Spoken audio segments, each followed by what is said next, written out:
25 নৱেম্বৰত অসম বিধানসভাৰ যি অধিৱেশন অনুষ্ঠিত হ'ব সেই অধিৱেশনত ৰাজ্য চৰকাৰে আনিব বিচৰা কেইবাখনো গুৰুত্বপূৰ্ণ বিধেয়ক বা আইনৰ ওপৰত আজি আমাৰ কেবিনেটত আলোচনা হয়। কেইটামান আন সিদ্ধান্ত লোৱা হয়। প্ৰথম এটা সিদ্ধান্ত আছিলে যে আমাৰ আসাম পেট্ৰোকেমিকেলছ লিমিটেডত অথৰাইজ শ্বেয়াৰ কেপিটেল আছিলে 750 কোটি টকা, কিন্তু যেতিয়া আমি গোটেই প্ৰজেক্টটো বনাব গ'লোঁ তেতিয়া সেই প্ৰজেক্টটো 1709 কোটিৰ পৰা তাৰ খৰচ 2261 কোটি টকালৈকে বৃদ্ধি পায়। তাৰ ফলত অসম চৰকাৰৰ অংশও 750 কোটি টকাৰ পৰা 1250 কোটি টকালৈকে বৃদ্ধি হয়। এই কৰ্পোৰেশ্যনটো বা পেট্ৰোকেমিকেলছ লিমিটেডত 48% অইল ইণ্ডিয়াৰ শ্বেয়াৰ আছে আৰু 52% অসম গভৰ্ণমেণ্টৰ শ্বেয়াৰ আছে। আজি কেবিনেটত যি 500 TPD মিথানল আৰু 200 TPD ফৰ্মালিন যিটো প্ৰজেক্ট আছিল তাৰ বৰ্ধিত খৰচত কেবিনেটে অনুমোদন দিয়ে আৰু আমাৰ যিটো চৰকাৰে এডিশ্যনেল ইকুইটি দিব লাগিব তাত অনুমোদন জনায়। আজি আমাৰ কেবিনেটত যাক নেকি স্পেচিয়েল ৰিক্ৰুটমেণ্ট ড্ৰাইভ বুলি কোৱা হয়, সৰ্বশিক্ষা অভিযানত যিসকল ছাত্ৰ ছাত্ৰী যিসকল শিক্ষকে কাম কৰি থাকে 5 বছৰ পূৰ্ণ হ'লে তেওঁলোকক আমি চৰকাৰী শিক্ষকৰ মৰ্যাদা দিয়াৰ ব্যৱস্থা কৰিছিলোঁ। কিন্তু বহুতো শিক্ষক ৰৈ গৈছিলে যাৰ অভিজ্ঞতা 3 বছৰমানৰ ভিতৰত সীমাবদ্ধ আছিল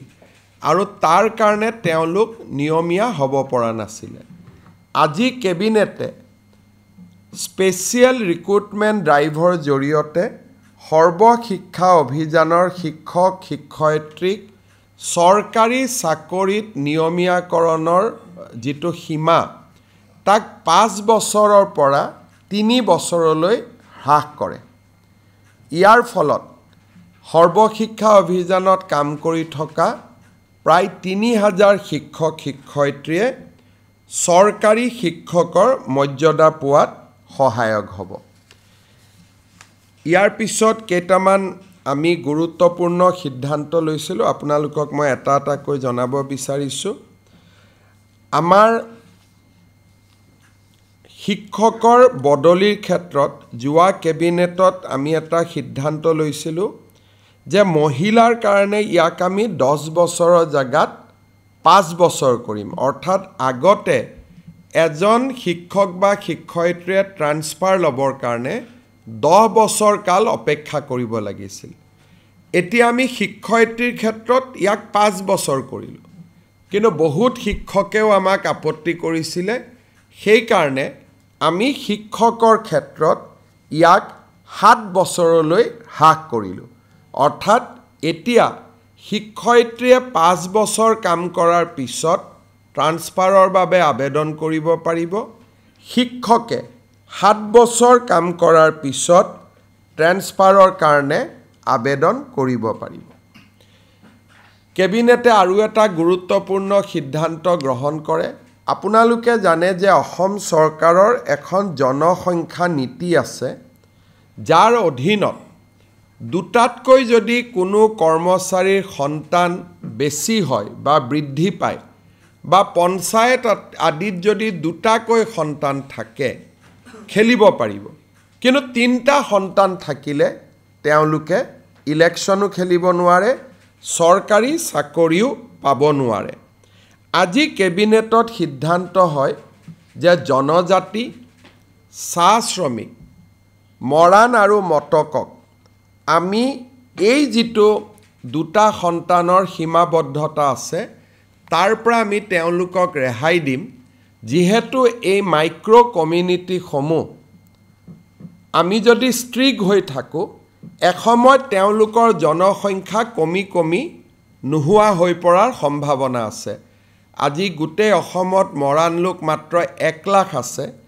তাত যদি আমি জনসংখ্যাৰ নীতিটো ষ্ট্ৰিক কৰিব যাওঁ তেতিয়ালে এসময়ত এই জাতি সত্তাসমূহে নিজৰ অস্তিত্ব হেৰুৱাই পেলাব সেই কাৰণে কেবিনেটত আজি সিদ্ধান্ত হৈছে যে জনসংখ্যা নীতিৰ আওতাৰ পৰা আমি জনজাতীয় লোকসকল চাহ জনজাতিৰ লোকসকল আৰু মৰাণ মটক সম্প্ৰদায়ক আমি জনজাতি নীতিৰ আওতাৰ আমি বাহিৰত ৰাখিম কেবিনেটে আজি চাহ জনগোষ্ঠীৰ লোকসকলক মাটিৰ পট্টা দিয়াৰ বাবে মই মৰিয়নিত যি ঘোষণা কৰিছিলোঁ তাৰ সম্পৰ্কত আজি কেবিনেটত ডিটেইলছ আলোচনা হয় আমি দেখা পাওঁ যে যদি অসমৰ ল্যান্ড সিলিং একখন আমি এমেণ্ড কৰোঁ তেতিয়াহ'লে আমি 2,90,000 বিঘা মাটি 2,90,000 বিঘা মাটি আমি চাহ জনজাতি লোকসকলৰ মাজত বিতৰণ কৰিব পাৰিম আৰু কিমানে মাটি পাব প্ৰায় 4 লাখৰ ওচৰ চাহ জনজাতি পৰিয়ালে এই মাটিখিনি পাবলৈ সক্ষম হ'ব মাটি হ'ল প্ৰায় 3 লাখ বিঘা পৰিয়াল হ'ল 4 লাখ আৰু এই কামটো যদি আমি কৰিব পাৰোঁ তেতিয়াহ'লে 75 বছৰৰ পিছত এটা ডাঙৰ ল্যান্ড নীতিৰ ওপৰত এটা ডাঙৰ পৰিৱৰ্তন আনি আমি এটা সামাজিক লক্ষ্যত উপনীত হ'ব পাৰিম কেবিনেটে আজি আমাৰ প্ৰস্তাৱক ইন প্ৰিন্সিপল অনুমোদন দিয়ে 25 তাৰিখে জিলা উপায়ুক্ত আৰু বিধায়কসকলৰ লগত আমি মিটিং কৰিম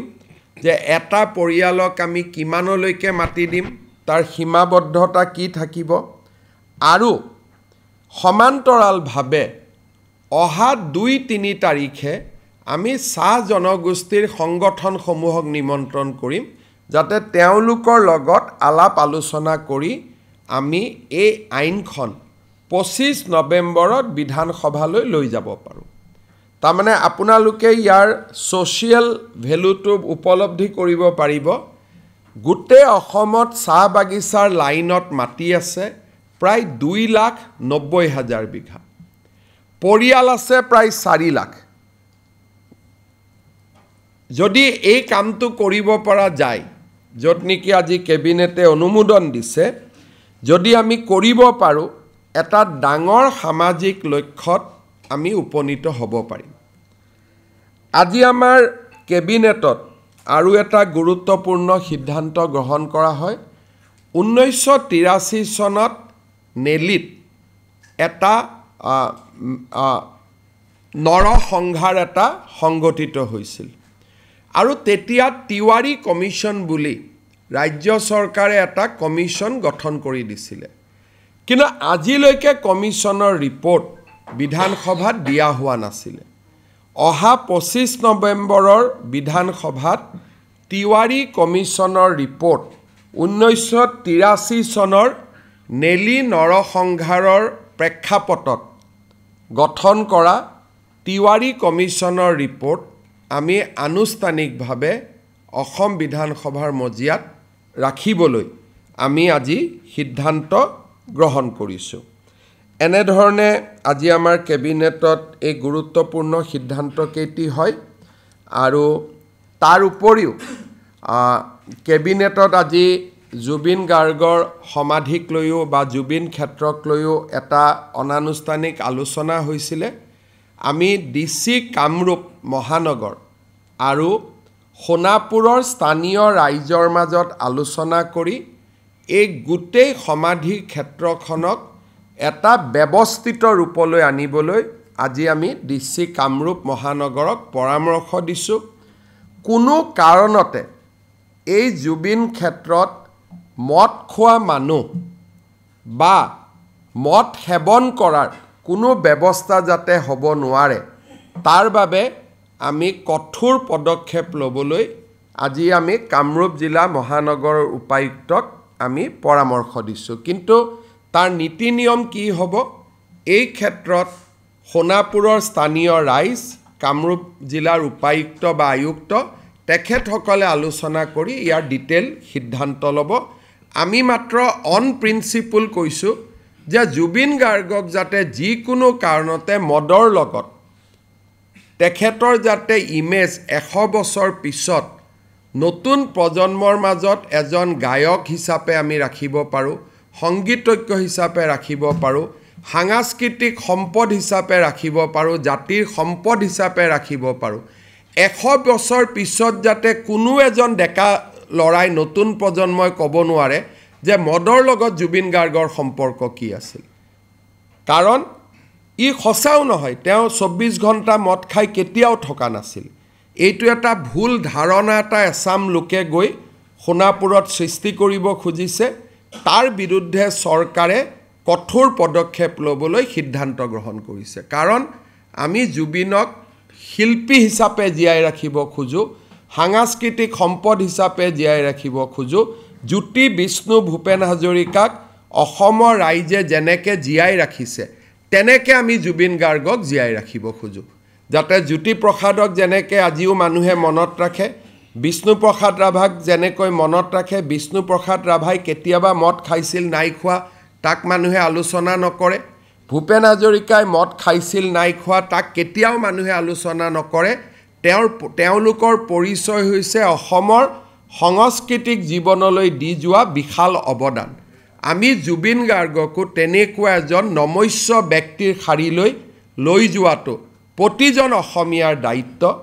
এছাম লোকে যি এক উদ্ভণ্ডালী পৰিৱেশ সৃষ্টি কৰিছে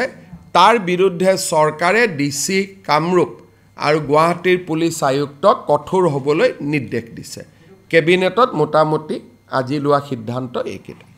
Sir, can you please repeat the cabinet meeting in English? It will be difficult. You have to translate yourself because it will be. So we are relaxing two child norms. So far as tribal people are concerned, tea garden people are concerned, Moran and Motok community are concerned because they are micro community. If we restrict on their population, so they may cease to exist after 50 years. So we have taken opinion from various social scientists and we have come to the conclusion that our strict population control policy need to be relaxed so far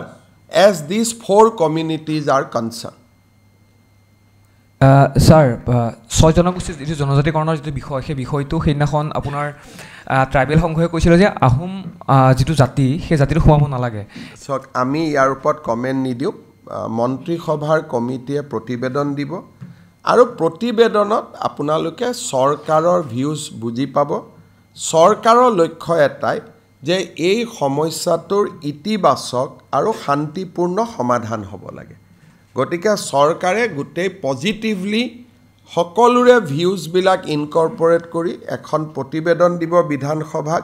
বিধানসভাত সকলো দল থাকে এইটো বিজেপিৰ সমস্যা নহয় সকলো দলৰ সমস্যা গতিকে সকলো দলে বিধানসভাৰ মজিয়াত তাক আলোচনা কৰিব পাৰিব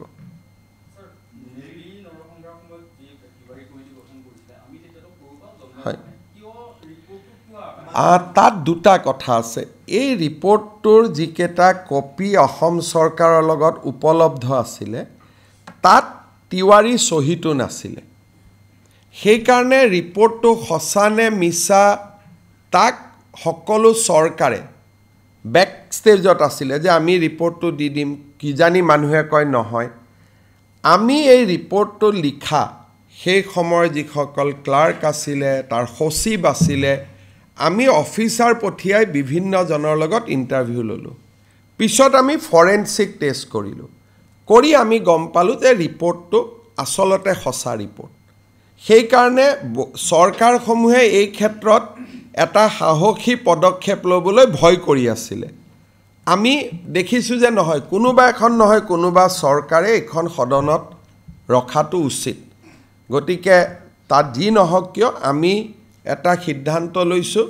যে নেলিৰ প্ৰতিবেদনখন আমি বিধানসভাৰ মজিয়াত আমি উপস্থাপন কৰিম যিহেতু ই অসমৰ ইতিহাসৰ এটা অংগ আৰু বহুত পিছত সাইন্টিষ্টসকলে ইয়াক বেলেগ বেলেগ ধৰণে হিষ্টৰিয়ান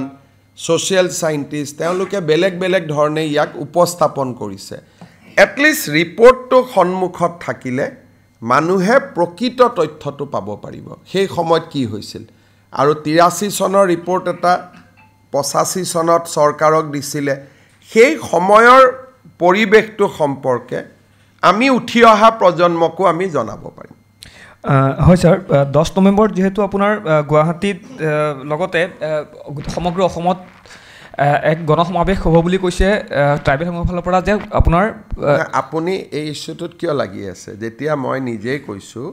যে ইতিবাচক আৰু পজিটিভলি সকলোৰে আকাংক্ষাক সন্মান জনাই আমি বিধানসভাত এটা ৰিপৰ্ট দিম এতিয়া যদি বিধানসভাৰ ৰিপৰ্টটো দিয়াৰ পৰিৱৰ্তে মই যদি আপোনাক এই ৰিপৰ্টটো কওঁ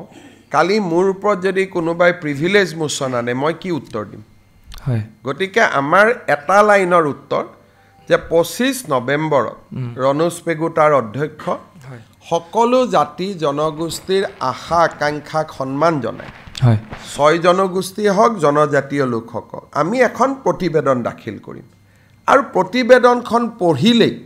আপোনালোকে বহুত কথা বুজি পাব আৰু গোটেই ব্যৱস্থাটো আপোনালোকে বুজি পাব আৰু 6 জনগোষ্ঠী বা জনজাতীয় লোকসকলেও কথাখিনি বুজি পাব CM sir, yesterday you said that you will bring a bill on love jihad to end love jihad. Today we have not discussed, but yes, we are in process of bringing the bill. But today in cabinet we have not discussed both the bill because 25th November it will come. There will be 4 or 5 cabinet in between, and definitely all this commitment which we have made to the people of Assam will be realized. Sir, do you think that demographic change is a factor? Today, I am just briefing the cabinet decision, and in this cabinet, we have not discussed those 2 bills. নিযুক্তিখিনি বৰ্তমান অসমৰ পৰিৱেশটোৰ কাৰণে আমি অলপ অপেক্ষা কৰিছিলোঁ 1 তাৰিখৰ পৰা ডিপাৰ্টমেণ্টবিলাকৰ লটাৰী আৰম্ভ হ'ব কোন ডিপাৰ্টমেণ্টত যাব ইন দি মিন টাইম প্ৰাথমিক শিক্ষকৰ ৰিজাল্ট এটা দিব বাকী আছে গতিকে অক্টোবৰৰ ভিতৰত প্ৰাথমিক শিক্ষকৰ 5000 পোষ্টৰ ৰিজাল্টটো হ'ব গতিকে মই ভাবো যে নৱেম্বৰ মাহত আমি নিযুক্তিবিলাক দিব পাৰিম গতিকে ইয়াত নিযুক্তিৰ 2-3টা প্ৰক্ৰিয়া আছে প্ৰথম এডিআৰই ৰিজাল্টটোক আমি ডিপাৰ্টমেণ্টক দিব লাগিব ডিপাৰ্টমেণ্টে আকৌ পোষ্ট চাই পোষ্টিং অৰ্ডাৰ বনাব লাগিব গতিকে প্ৰায় 15 দিন আমাক সময় লাগে এইকেইটা দিন অসমৰ পৰিৱেশৰ কাৰণে কোনেও অফিচত কাম কৰিব পৰা নাছিল সবৰে এটাই টপিক চলি আছিল হেতু কাৰণে আজি কালিৰ পৰা আমি কামত হাত দিম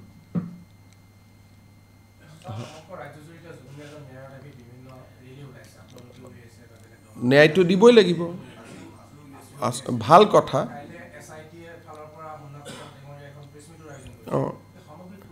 পৰিৱেশটো একো নাই যে আমি ইয়াত ব্লেম গেম কৰি কি লাভ হ'ব চাৰ্জশিট আমি দিমেই ন্যায়ালয়ে ন্যায় দিব গতিকে ইয়াত যিসকলে আন্দোলন কৰে বা ন্যায়ালয়ক আমি বিশ্বাস নকৰোঁ তেওঁলোকৰ কাৰণে এইটো সমস্যা বিজেপি ওলাই আছে ন্যায়ালয়ৰ ওপৰত আমাৰ বিশ্বাস আছে গতিকে যিসকলে ন্যায়ালয়ক বিশ্বাস নকৰে তেওঁলোকে এই ধৰণৰ ব্যৱহাৰ কৰি থাকিব কিন্তু অসম চৰকাৰ বা মোৰ বিশ্বাস আছে যে এছআইটিয়ে ভাল কাম কৰিব আৰু ৰাইজে যি বিচাৰে এছআইটিয়ে সব কৰিছে সিংগাপুৰ যাব লাগে ঘটনাস্থলীত যাব লাগে দ্বিতীয়বাৰ পোষ্টমৰ্টেম কৰিব লাগে যিমান পৰামৰ্শ দিছিল আমিতো সব কৰিছো এটা পৰামৰ্শ দিয়া মানুহবিলাকে আকৌ আন্দোলন কৰিব খোজে কিন্তু তেওঁলোকৰ যদি কিবা কথা আছে জাষ্টিস সৌমিত্ৰ শইকীয়া আয়োগকহে জনাব লাগে আমাৰ প্ৰচেছন কি বিজেপিৰ প্ৰচেছন সিম্পল ন্যায়ৰ ওপৰত আমাৰ বিশ্বাস আছে এছআইটিয়ে পানী নহৰকা অভিযোগনামা দিয়ক আমাৰটো সিম্পল দুটা কথা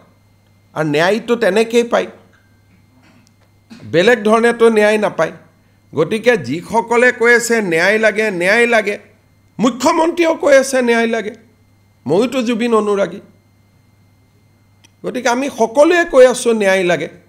কিন্তু ন্যায় দিব কোনে? যোনে আদালতত ন্যায়াধীশৰ আসনখনত বহি আছে, আৰু তাত অভিযোগনামা কোনে দিব? SITয়ে দিব। SITয়ে ইতিমধ্যে প্ৰতিশ্ৰুতি দিছে যে নিৰ্ধাৰিত সময়ৰূপত আমি অভিযোগনামা দিম। এতিয়া দুই এজনে চিন্তা কৰি আছে যে যদি অভিযোগনামা দি দিয়ে এইটোতো ডাঙৰ ঘটনা হ'ব, ন্যায় পাই যাব, সেইকাৰণে দুই এজনে SITক দিগদাৰি কৰিব চেষ্টা কৰি আছে যাতে জুবিনে ন্যায় নাপায়। ইটো প্ৰশ্ন কৰে, সিটো প্ৰশ্ন কৰে, কোনোবাই কয় CBIক দিব লাগে, অমুকক দিব লাগে, কিছুমানে চেষ্টা কৰি আছে যাতে জুবিনে ন্যায় নাপায়। কিন্তু মই জুবিনৰ প্ৰচণ্ড অনুৰাগী, গতিকে মই ন্যায় দিয়াৰ ক্ষেত্ৰত মই কোনো ক্ষেত্ৰতে কম্প্ৰমাইজ নকৰোঁ, কাৰণ মই জুবিনৰ নতুন অনুৰাগী নহয়। যিসকল জুবিনৰ নতুন অনুৰাগী হৈছে মৃত্যুৰ পিছত, তেওঁলোকে ইয়াত বিধি পখালি দি আছে। এটা আপোনালোকে চাওকচোন, জুবিনৰ বোলে ধৰ্ম নাই, জাতি নাই, তাৰমানে জুবিন অসমীয়া নহয় নেকি? জাতি নাই বুলি ক'লেতো তেওঁ অসমীয়াত্বটো হেৰাই যাব। এই বাওঁপন্থী লোকসকলে কি উলিয়াই আছে? মোৰ ধৰ্ম নাই, মোৰ জাতি নাই, মই মুক্ত। তাৰমানে কি জুবিন অসমীয়া নহয়? হিন্দুটোতো লৈয়ে গ'ল, লগত এতিয়া অসমীয়াটোও লৈ যাব নেকি আপোনালোকে? ধৰ্মটো মানি ল'লোঁ, ধৰ্ম নাই, এটা জাতি নাই বুলিও কম নেকি? জুবিন অসমীয়া হয়নে নহয়? হয়নে নাই? আপোনালোকে মানে নে নাই? এটা জাতি নাই বুলি ক'লেতো তেওঁৰ অসমীয়াও নোহোৱা হৈ যাব। কোনোবা অসমীয়া ৰেডি আছে এইটো মানি ল'বৰ কাৰণে? কাঞ্চনজংঘা চিনেমাৰ ডাইলগ লৈ এতিয়া জুবিনক অসমীয়াও নোহোৱা কৰি দিব। হিন্দু নোহোৱা কৰিলে, এতিয়া অসমীয়াও নোহোৱা কৰি দিব। দুদিন পিছত মানুহে ক'ব এওঁতো ধৰ্মও নাই, জাতিও নাই। আজি কৈ আছে ধৰ্ম নাই, কালি নেক্সট লাইনটোতো মানুহ যাব জাতি নাই বুলি। গতিকে জুবিন এজন হিন্দু, ধৰ্ম আছিলে, জুবিন এজন অসমীয়া, তেওঁৰ জাতি আছিলে, দুইটা নাই বুলি কেনেকৈ ক'ব? আপোনালোকে মোক কওকচোন। গতিকে এই ধৰণে এছাম লোকে উন্মাদৰ দৰে ব্যৱহাৰ কৰি আছে, বাওঁপন্থী লোকসকলে উন্মাদৰ দৰে ব্যৱহাৰ কৰি আছে। গোটেই গাত শিৱৰ এটা মস্ত টেটু, মোৰে নাই।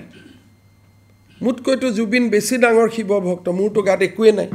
জুবিনে ইমান ডাঙৰ শিৱৰ ফটো ৰাখি থৈ দিছে, কয় ধৰ্ম নাই।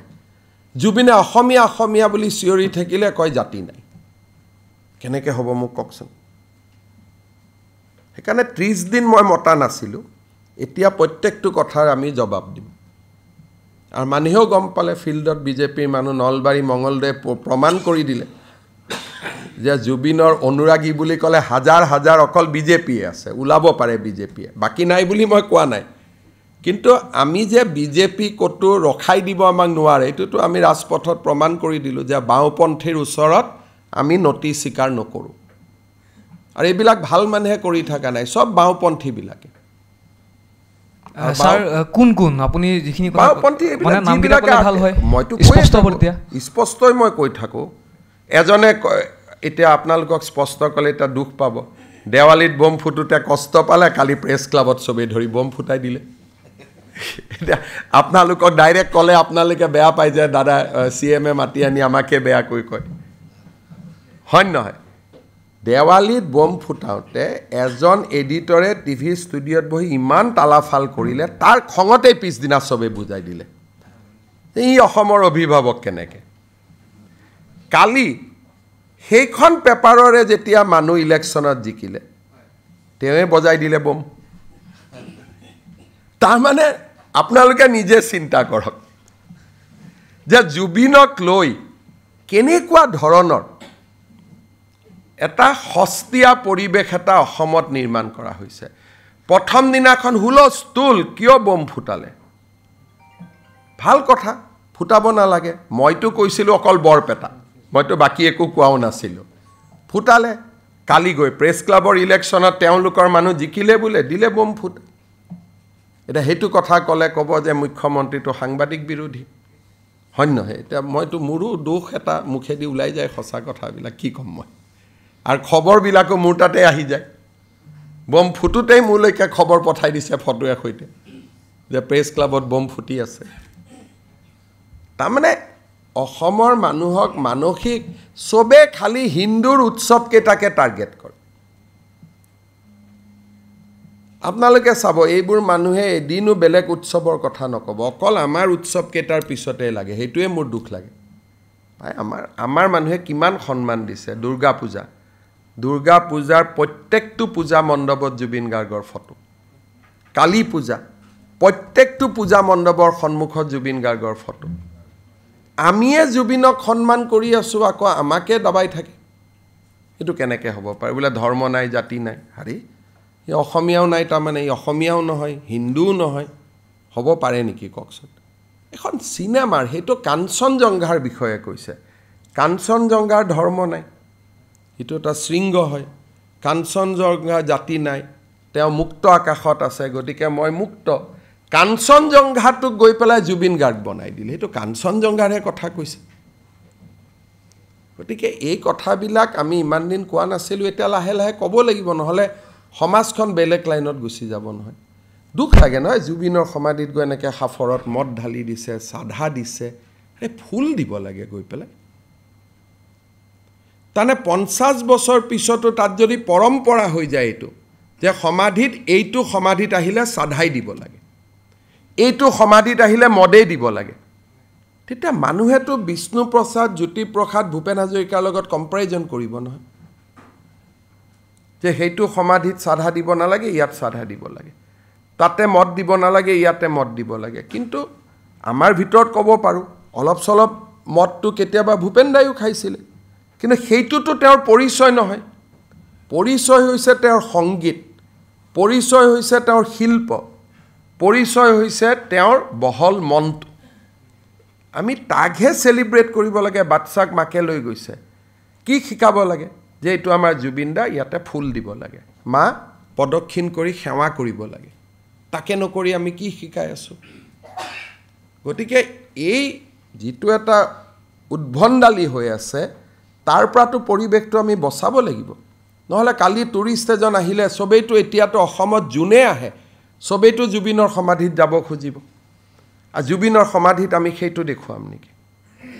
ৰাতি 2টা বজাত জুবিনৰ সমাধিত যাব নালাগে নহয় প্ৰয়োজনীয়তা আছে নেকি সূৰ্যৰ পোহৰ হয় 4টা বজাত 4টা বজাত আমি যাম